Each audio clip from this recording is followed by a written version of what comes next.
ये जो हम इस यात्रा में चल रहे हैं ना, बेसिकली ये यात्रा प्रेम के साथ प्रेम को, राम के साथ प्रेम को, लोगों को राम के साथ जोड़ने की यात्रा है। लॉट ऑफ इंस्पिरेशन, क्योंकि उन्होंने भी एक 14 साल का टफ पीरियड सीखा है लाइफ में, पर वही है कि हाँ, कितने काम रहे, कितने सॉर्ट ऑफ अच्छी तरीके से उन्होंने वो वक्त भी बिताया। सो आई थिंक परसिस्टेंस, परसिवियरेंस और काफ़ी चीज़ें आप सीख सकते हो राम जी से।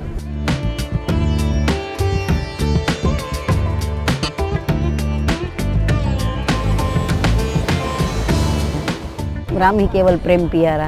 राम कथा के माध्यम से बापू जो अपना दर्शन प्रकट करते हैं, वो दर्शन हमारे जीवन का बहुमूल्य संबल बनता है।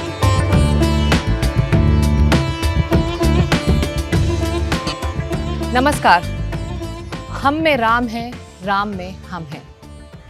जीवन के सार को अगर हम समझ लें तो कहा जाता है कि हम मर्यादा, संयम, धैर्य के बहुत करीब पहुंच जाएंगे। मुरारी बापूजी इस वक्त हमारे साथ हैं, जो राम पथ यात्रा पर निकले हैं। वही पथ जिस पर भगवान राम अपने वनवास के दौरान चले थे।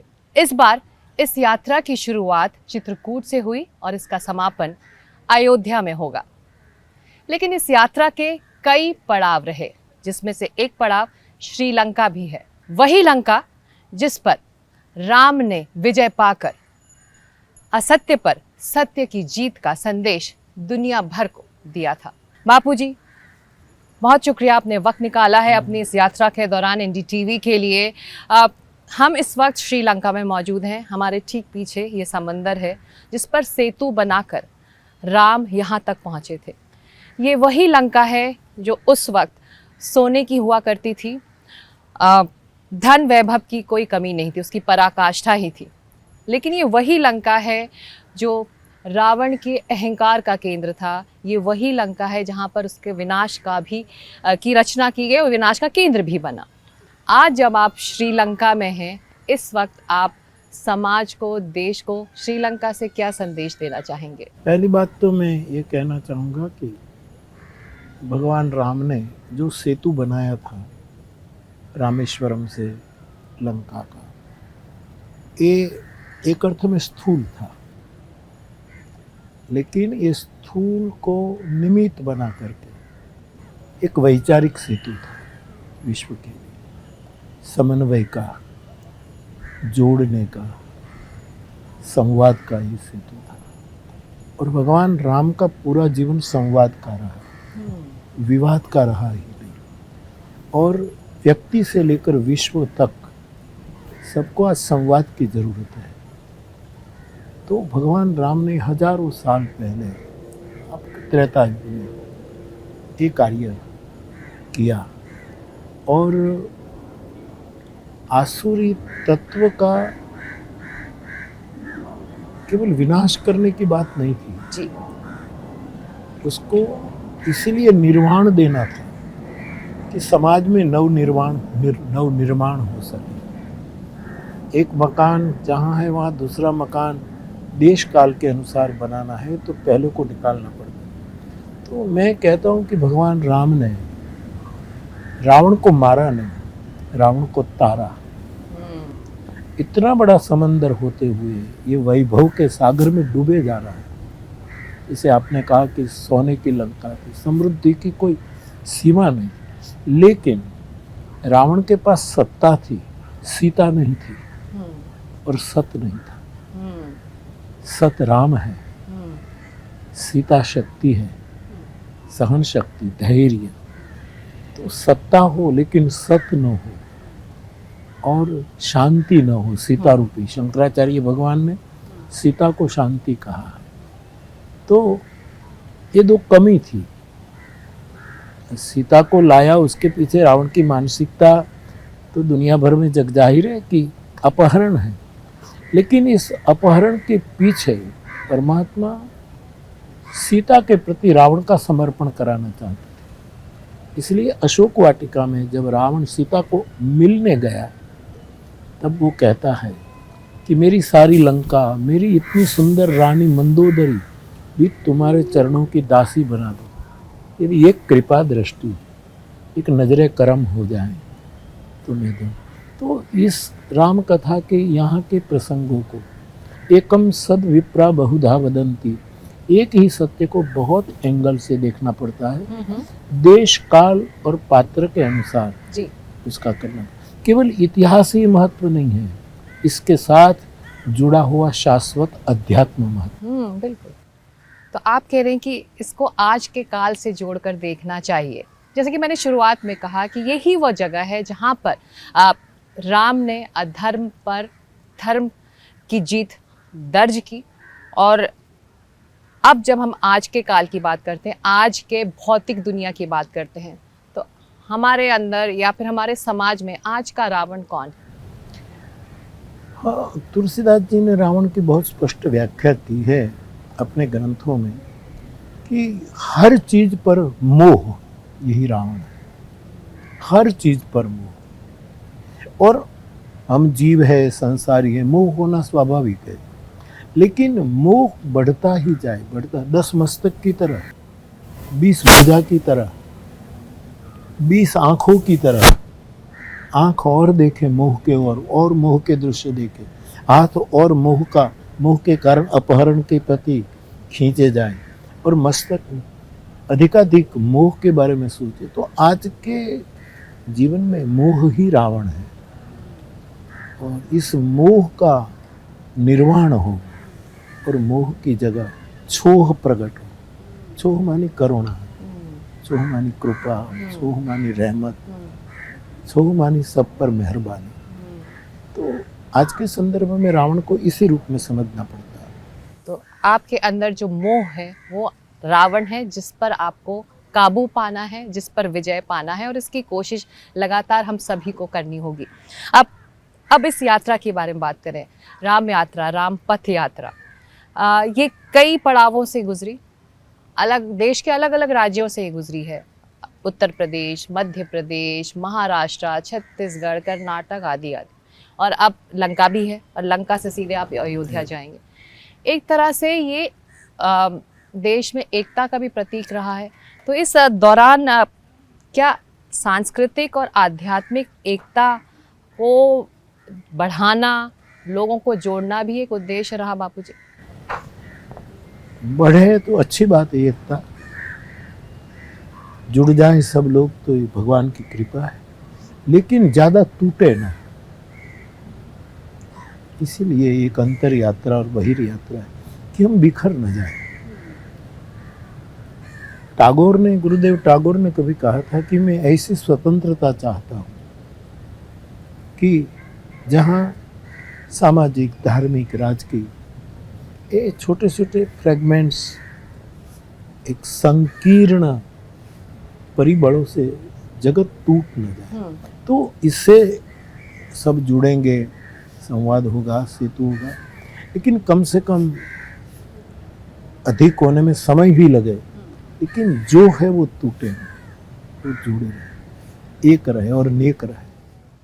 तो आपकी ये यात्रा वो पूर्ण भी कर रही है, क्योंकि ये लोगों को जोड़ रही है। आप जिस रास्ते निकले, जिस रास्ते भगवान राम का पथ रहा, आप वहाँ से गुजरे, राम कथा सुनाई, तो एक तरह से एक नया उत्साह और प्रेरणा भी लोगों को मिल रही है राम कथा सुनकर।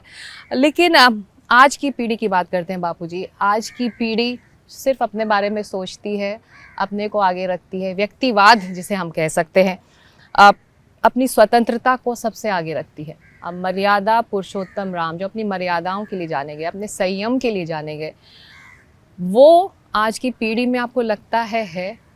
क्योंकि जब मर्यादा की बात होती है तो आज की पीढ़ी को लगता है कि हमारी स्वतंत्रता पर लोग हावी हो रहे हैं या फिर मर्यादाएं हावी हो रही हैं। तो ऐसे में बैलेंस कैसे हो? राम भगवान की मर्यादा और संयम ये व्यक्ति को परतंत्र बनाने के लिए नहीं है, सही रूप में स्वतंत्र होने के लिए है। एक नृत्यांगना मंच पर नाचती है तो वो जानती है कि मैं स्वतंत्र हूँ नृत्य करने के लिए, लेकिन मेरी भी मर्यादा है कि मैं मंच से आगे जाऊंगी तो गिर जाऊंगी। तो लोग स्वतंत्रता के नाम पर गड्ढे में गिर न जाए। प्रभु ने सबको स्वतंत्रता दी, हर एक व्यक्ति को, लेकिन एक मर्यादा है।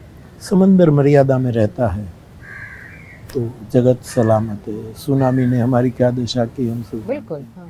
तो संयम और मर्यादा एक बंधन के रूप में नहीं, अपनी मुक्तता को बरकरार रखते हुए समाज संतुलित रहे, इसीलिए तो राम के कदमों पर ये मानस राम यात्रा जो है, हमारे जहाँ एक संस्कृत में सूत्र है, महाजनो ये न गतः सपंथा। व्यक्ति को कोई राह न दिखे तो जहाँ महाजन श्रेष्ठ व्यक्ति चली हो वही उसका पथ है। और कई पथ ऐसे होते हैं कि जिससे यात्री विशेष शोभायमान लगता है, और कई व्यक्ति ऐसी होती है कि जिससे पथ धन्य हो जाता है। तो राम के पथ पर चलने से ये विचार, ये वाइब्रेशन जितनी मात्रा में भी फैले, तो इसी रूप में तो प्रभु ने मर्यादा और संयम के नाम से स्वाधीनता दी है। उसको समझने की ज़रूरत है और मर्यादा को अपनी एक तरह से बॉर्डर ना समझें, उसे अपने साथ लेके चलें, आप कह रहे हैं बापूजी। लेकिन अब आज राम कथा जब आप कहते हैं वो जीवन का मार्गदर्शन भी है और एक तरह से एक फ़िलॉसफी भी है जिस पर जीवन आगे बढ़ती है। लेकिन इस फ़िलॉसफी को समझने के लिए क्या हमारे युवाओं में, आज की जनरेशन में जिसे जेन ज़ी कहा जाता है, उनमें पेशेंस है? स्मार्टफोन का ज़माना है, सोशल मीडिया का ज़माना है, तो ऐसे में वो धैर्य, वो त्याग, वो संयम कैसे आए जब आपको डाइवर्ट करने के लिए बहुत सारी चीज़ें? लेकिन आ रहा है, हो रहा है। मैंने देखा है कि मैं इतने सालों से घूम रहा हूँ, बोल रहा हूँ, लेकिन अधिक यंगस्टर आ रहे हैं देश विदेश में, हर जगह, जो करीब 30-35 साल के भाई बहन हैं। और विदेशों में तो वो अपनी छुट्टियां भी रामकथा के लिए ही रख देते हैं, और घूमना ना नहीं, हमें कथा में जाना। तो ये रुचि सबकी बढ़ी है, क्योंकि युवा अध्यात्म से दूर तभी होता है जब धर्म अथवा तो अध्यात्म उसकी आलोचना ही करता है कि तुम बिगड़ चुके हो, तुम भटकते हो, तुम में कोई शील नहीं है। उसको किसी को भी आप डांटते ही रहोगे तो विमुख ही होगा, कभी सन्मुख नहीं होगा। और जब विमुख होगा तो आपको उसको अनुसरण करना पड़ेगा और उसको प्यार मोहब्बत, उसको उसकी बोली में, उसके जीवन का दर्शन करते करते अध्यात्म की बात करोगा तो वो सन्मुख आएगा, और दो सन्मुखता दो व्यक्ति को मिला देगी। इसी को राम राज्य कहते हैं। सब नर कर ही परस्पर प्रीति, एक दूसरे के बीच में प्रेम उत्पन्न हो, उसी को राम राज्य कहा। प्यार से समझाइए तो सब समझ में आएगा। बापूजी, जब आप कह रहे हैं कि जब आप टिप्पणी करते हैं आज के युवा पर या फिर समाज पर, जब कोई भी करता है तो वो आप उसको दूर धकेल देते हो कि हमको टारगेट कर रहा है, हम पर सवाल उठा रहा है। हाल फिलहाल के दिनों में आप पता नहीं कितना न्यूज़ देखते हैं, लेकिन कुछ कथावाचक हैं जो समाज पर, महिलाओं पर टिप्पणी करते रहे, या निरोधाचार्य जी भी हैं। आपको लगता है इस जिस तरह से वो अपने धर्म के मंच से कथावाचक हैं, बयान दे रहे हैं, महिलाओं की गरिमा पर सवाल उठा रहे हैं, तो ऐसे में क्या धर्म की संवेदनशीलता, धर्म की गरिमा कहीं बचती है? अगर आप कथावाचक हैं, आप धर्म की बातें करना के लिए वहाँ बैठे, जिसको सुनने के लिए लोग आ रहे हैं, पर आप इस तरह की टिप्पणी कर रहे हैं, पॉइंट आउट कर रहे हैं, तो वो भी तो आप दूर भेज रहे हैं। नहीं, तुलसीदास जी ने वक्ताओं के कुछ कहा कि उसकी पीठ संवाद की पीठ होनी चाहिए, वहाँ से कोई विवादित निवेदन नहीं होना चाहिए। और गोस्वामी जी को समझे बिना कई विद्वानों ने टिप्पणी की है कि वहाँ स्त्री को जरा इतना सम्मान नहीं, लेकिन मैं प्रमाण के साथ कहना चाहूँगा कि तुलसी ने सबसे पहले वंदना अपने शास्त्र के शुरुआत में की तो मातृशक्ति की वंदना की, पुरुष को पीछे रखा, ये कोई देखता नहीं। तो किसी को ठेस लगे, किसी की अस्मिता का खंडन हो, धार्मिक मंच से ऐसा कोई निवेदन नहीं होना चाहिए। धार्मिक मंच से मुखवास होना चाहिए, बकवास नहीं होना चाहिए। तो ये तो समाज को तोड़ने की बात है। तो ऐसा जहाँ भी होता हो वो ठीक नहीं है। तो बापूजी ऐसे वक्ताओं को क्या आत्म मंथन करने की जरूरत है, जिस तरह से महिलाओं को वो तो टारगेट करना करते चाहिए। हैं? उसके लिए कितना विवाद हो जाता है और क्या होता है, समाज में स्थिरता खतरे में जाती है। तो सबको आत्मचिंतन करना चाहिए। तुलसीदास जी ने कहा है कि जे गावही यही चरित्र संभारे, राम का, कृष्ण का, शिव का, कि कोई भी अध्यात्म बुद्ध पुरुष का चरित्र संभाल पूर्वक गाए, सावधानी पूर्वक गाए, जागृति से गाए, वो ही इस व्यासपीठ का रक्षक है। बाकी तो व्यासपीठ को खंडित कर रहे हैं। बिल्कुल। आप जैसे कि हम लगातार अपने दर्शकों को बता रहे हैं, हम इस वक्त श्रीलंका में हैं और यहाँ से ये यात्रा सीधे अब जाएगी अयोध्या। अयोध्या वो जगह है जहाँ पर राम मंदिर का सपना अब साकार हो चुका है। आप भी उसके गवाह रहे। प्राण प्रतिष्ठा हुई, पहले तो मैं आपका पर्सनल एक्सपीरियंस समझना चाहूँगी। आप जब प्राण प्रतिष्ठा हुई रामलला की, वहाँ पर इतने संघर्ष के बाद वो मंदिर बना है, आपके लिए इमोशनली वो पल कैसे रहे? मैं सद्भाव के साथ सालों से कहता रहा कि भगवान राम की जो प्रागट्य भूमि है, और इतिहास गवाह है कि वहाँ क्या था और क्या कर दिया, जो जो हुआ उसमें हम न जाएं, लेकिन उसका ध्वंस तो किया गया जो राम जी की भूमि थी। तो मैं कहता रहा, मैंने एक कथा, ये घटना घटी इससे पूर्व कहा था कि मैं संवाद और सद्भावना की दो नींव रख रहा हूँ कि राम मंदिर हो। और इतनी सालों के बाद इसमें किसी का पराजय हुआ, किसी का विजय हुआ, इस अर्थ में उसको नहीं लेना चाहिए।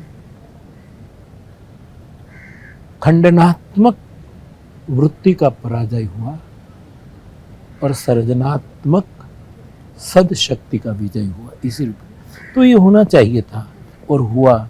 ये विश्व के लिए गौरव है, विश्व के लिए शुकन है। बापूजी, क्या राम मंदिर बनने के बाद राम का कार्य पूर्ण हो गया है या फिर निरंतर है राम और ये चलता रहेगा? रामायण का अर्थ अयन मानी गति, निरंतर गति होनी चाहिए, निरंतर चरे वहीती। मंदिर तो स्थिर है लेकिन ऊपर चढ़ी ध्वजा फहरती रहती है, वो हमें दिशा दर्शन कराती है कि तुम्हें उस दिशा में भी सत्य प्रेम करुणा लेकर जाना है, उस दिशा में भी जाना है, उस दिशा में जाना है। मेरा दंड स्थिर है लेकिन मेरा संदेश जो है सार्वभौम है। तो मंदिर बन गया, ये विश्व के लिए मंगल बात है, लेकिन राम का संदेश और दृष्टि से भी प्रवाही होना चाहिए, गतिशील, प्रासंगिक और सांप्रत समय में उसको आगे बढ़ाना चाहिए। तो इस मंदिर के साकार होने के बाद क्या सांस्कृतिक राष्ट्रवाद को एक तेजी भी मिली? इस राष्ट्रवाद ने, सांस्कृतिक राष्ट्रवाद ने देश को और जोड़ा है, समाज को और जोड़ा है, आप मानते हैं? कोई बड़ी घटना घटती है तो उसमें थोड़ा ये भी होता है, थोड़ा ये, लेकिन मेरी दृष्टि से शुभ हुआ है और जागृति आई है। ऐसे आध्यात्मिक स्थान को राजनीति से दूर रख करके अब इन स्थानों को सत्यस्थ रहने देने से वो और प्रभावक होगा और अच्छा परिणाम, जागृति बहुत आई है लोगों को। बिल्कुल, एक तरह से एक अवेयरनेस जो है ना, राम कॉन्शियसनेस जिसका क्रिएशन हुआ है। वैसे हमारा वो देश है बापूजी जिसमें धर्म और राजनीति ज़्यादा अलग नहीं चलते, साथ साथ ही चलते हैं। तो ऐसे में आपको क्या लगता है, दोनों को साथ रहना चाहिए, धर्म और राजनीति को, या फिर एक दूसरे को प्रभावित करते रहना चाहिए? इसके बारे में मेरा बहुत पुराना जवाब मैं दोहरा रहा हूँ कि राजनीति में धर्म होना ही चाहिए, और मेरी धर्म की परिभाषा है सत्य, प्रेम और करुणा। राजनीति में सत्य न हो तो क्या अर्थ है? राजनीति में परस्पर प्रेम न हो, उपेक्षा, नफरत, विरोध, तो क्या है? और राजनीति में संवेदनशीलता न हो, करुणा, तो राजनीति में धर्म होना चाहिए, लेकिन धर्म में राजनीति कभी नहीं होनी चाहिए। आज करुणा ये है कि धर्म में राजनीति घुस गई है। धर्म का अधिकार है राजनीति को सत्य वचन सुनाना, प्रेम का पंथ दिखाना, करुणा की बातें करना। तो इस रूप में इसे राम राजा हुए, राम तो रामो विग्रहवान धर्म, साक्षात धर्म, तो भी राम को मार्गदर्शन के लिए धर्म सत्ता वशिष्ठ जी की थी, जो राम पर शासन राम कर रहे थे, अनुशासन वशिष्ठ जी कर रहे थे। तो राजनीति में धर्म होना चाहिए, धर्म में राजनीति नहीं, बिल्कुल नहीं होनी चाहिए। आप चाहें तो इसका उत्तर दे सकते हैं। मेरा जो अगला सवाल है, बिहार चुनाव है या फिर कोई भी चुनाव है जहाँ पर धर्म का जिक्र होता है, मजहब का जिक्र होता है, आप इसे हमारे समाज की विविधता मानते हैं या फिर लोकतंत्र की चुनौती? जिसको सत्ता की ही खोज है तो कोई भी मार्ग लेता है। जिसको सीता की शोध है, सीता की खोज, हनुमान जी लंका यहाँ आए थे, सत्ता के लिए नहीं आए थे, सीता के लिए, सीता के लिए आए थे। तो वहाँ लिखा है मंदिर मंदिर प्रति करी शोधा। हनुमान जी हर मंदिर गए। कई लोग मुझे कहते हैं कि हनुमान जी मंदिर मंदिर, मैंने कहा राजनीति में भी लोग मंदिर मंदिर जाने लगे, लेकिन सत्ता के लिए, सीता के लिए नहीं। भारत का राष्ट्र प्रेम कहता है तुम मंदिरों में जाओ, लेकिन सीता के, सीता मानी शांति, भक्ति, राष्ट्रीय ऊर्जा। तो सत्ता के लिए, अपने हेतुओं के लिए सब कोई भी मार्ग अपनाते, वो तो ठीक नहीं मेरी दृष्टि। अब दो छोटे छोटे से सवाल हैं, उसके बाद हम, आप बहुत व्यस्त भी हैं तो ये ख़त्म करेंगे इस बातचीत को, कि हाल फिलहाल में एक मामला आया धर्म परिवर्तन का। छांगुर बाबा नाम का वो बाबा था जो बच्चियों को उत्तर प्रदेश में धर्म परिवर्तन वो करा रहा था और उसका बड़ा नेटवर्क था। तो ये जो धर्म परिवर्तन को लेकर ये जो एक सोच है हमारे समाज में, इसकी जिम्मेदारी, इस पर रोक लगाने की जिम्मेदारी किसकी है? समाज की, सरकार की, प्रशासन की, धार्मिक संस्थाओं की? आपको लगता है ये क्यों पनप रहा है? ऐसा होता है, वह सबकी जिम्मेवारी है, क्योंकि परिवर्तन एक अर्थ में परतंत्रता है। धर्म स्वतंत्रता का नाम है, स्वतंत्रता का दूसरा नाम धर्म है। कि जिसको जो धर्म में रुचि हो, उसकी आत्मा जिस तरह वो निभाए, लेकिन आप प्रलोभन देकर, भय दिखा करके, चमत्कार दिखा करके आप परिवर्तन करें, वो धर्म कार्य है ही नहीं, ये शुद्ध अधर्म है। तो किसी भी प्रकार से धर्म परिवर्तन की बात नहीं होनी चाहिए। हाँ, किसी भ्रम के कारण, पाखंड के कारण, बेहोश करके, अथवा तो उसकी समझ और विचार शून्य करके कोई उसको परिवर्तित कर दे, और उसको जब समझ आए तो उसको लौट जाना चाहिए। मार्ग भूला आदमी फिर लौट जाता है, लेकिन संपत्ति से, सत्ता से, संघर्ष से डरा के धर्म परिवर्तन करना गलत है, चाहे वो किसी भी मजहब दुनिया में ये चल रहा है। कोई उपासना पद्धति इसी में लगी है, तो इससे तो समाज को बाहर रखना चाहिए। जी, एक आखिरी सवाल, आप ये जो धर्म परिवर्तन की हम बात कर रहे हैं, ये इस तरह की चीज़ें हमारे समाज में पनप क्यों रही हैं? क्योंकि युवाओं में आस्था की कमी है, या फिर उनके जीवन में खालीपन है, असुरक्षा है? इसका जवाब बापूजी आप अपने अंदाज में दीजिए, ताकि जो लोग आपको सुन रहे हैं वो प्रेरित हों और समझ पाएं कि आखिर हमारा धर्म क्या कहता है। मैं कथा केवल युवाओं के लिए गा रहा हूँ। मेरा लक्ष्य ही देश की और विश्व के युवा में है, क्योंकि उसमें ऊर्जा है। धर्म को भले ही कम समझते हो, लेकिन विज्ञान की समझ है। और विनोबा जी ने कहा था कि अध्यात्म और विज्ञान का समन्वय होना चाहिए। केवल विज्ञान होगा तो विज्ञान गति तो देगा कि आज हम कहाँ से कहाँ पहुँच रहे हैं।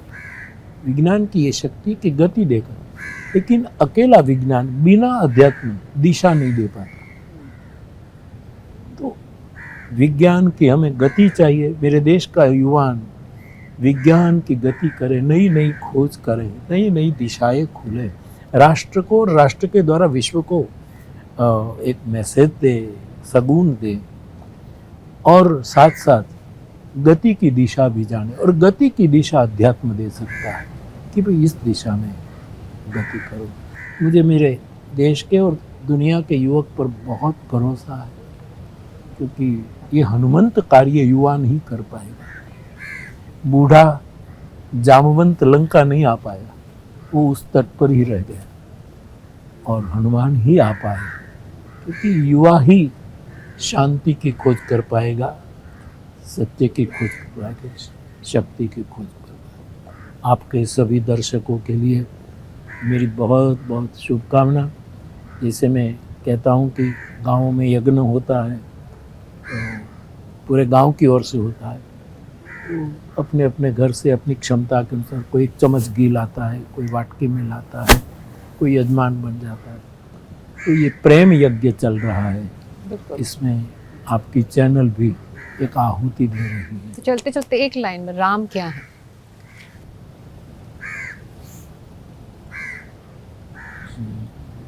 आपको अविवेक न हो तो मेरे को राम क्या नहीं है। राम व्यक्ति भी है, राम व्यक्तित्व भी है, राम अस्तित्व भी है। बहुत खुशी हुई। आपको जी बहुत बहुत शुभकामनाएं। शुक्रिया इस बातचीत के लिए, और शुभकामनाएं आपकी यात्रा। धन्यवाद।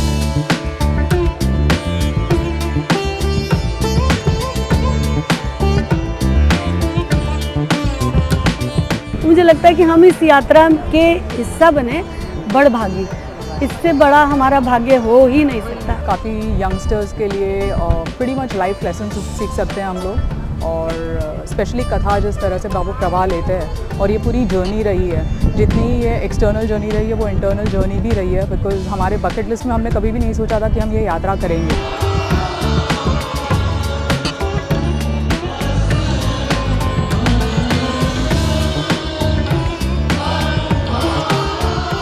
तो राम को बापू के थ्रू ही समझा है, जितना भी समझा है, क्योंकि उनसे अच्छा तो हमको कोई नहीं समझा सकता इसके बारे में। राम सत्य, प्रेम और करुणा, वो राम है, और ये सिर्फ राम तक सीमित नहीं है, ये आज के समाज की सभी के लिए आवश्यकता है।